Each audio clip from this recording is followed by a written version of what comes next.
Ben Goldsborough. Thank you very much, Madam Deputy Speaker. For rural areas like South Norfolk, transport links are a lifeline. So I'm delighted that this government is doing what previous governments have failed to do, which is invest into South Norfolk's infrastructure.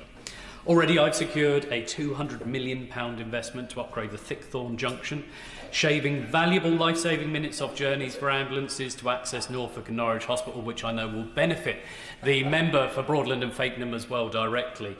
And I've secured a £2.6 million for key cycle and footpath access across Norfolk, including the Hethersett to Norwich Research Park cycle route. But there is more left to do. Today I want to touch upon 3 points. First, I want to talk about rural road safety. Second, I want to talk about the bus services in South Norfolk. And thirdly, and the Minister will probably not be surprised to hear this, I will want to talk about the Wymondham train station again. To my first point, I am currently running a constituency-wide survey on rural road safety in South Norfolk.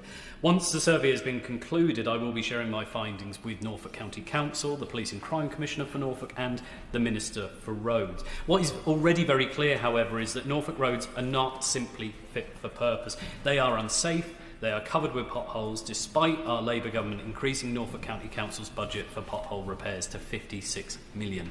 On bus services, the situation is just as frustrating. For disabled and less mobile residents of estates like the Hamptons in Costessey, bus services are in effect non-existent. The whole of the Hamptons estate is without bus services. They deserve better than this enforced isolation.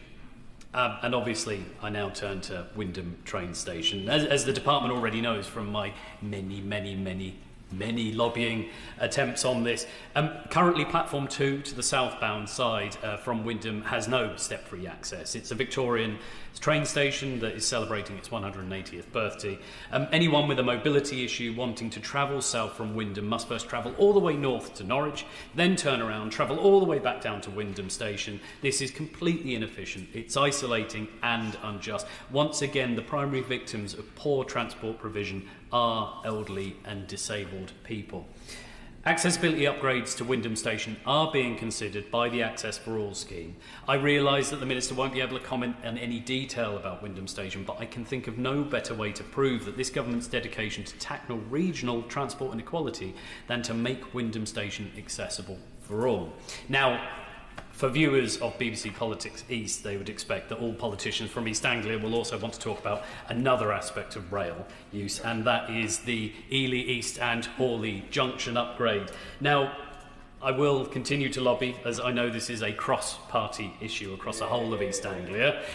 It would shave valuable minutes, it would increase freight haulage to Felixstowe. It's a huge economic boost for our region, and I would get more services to Wymondham and Spooner Row, which is a win for everyone.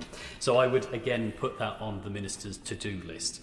So to sum up very briefly, we need to hold Norfolk County Council to account for failing to fix our roads. We need to continue making progress to improve access to bus services, and Wymondham Station must finally be made accessible to all. Liz Savile Roberts.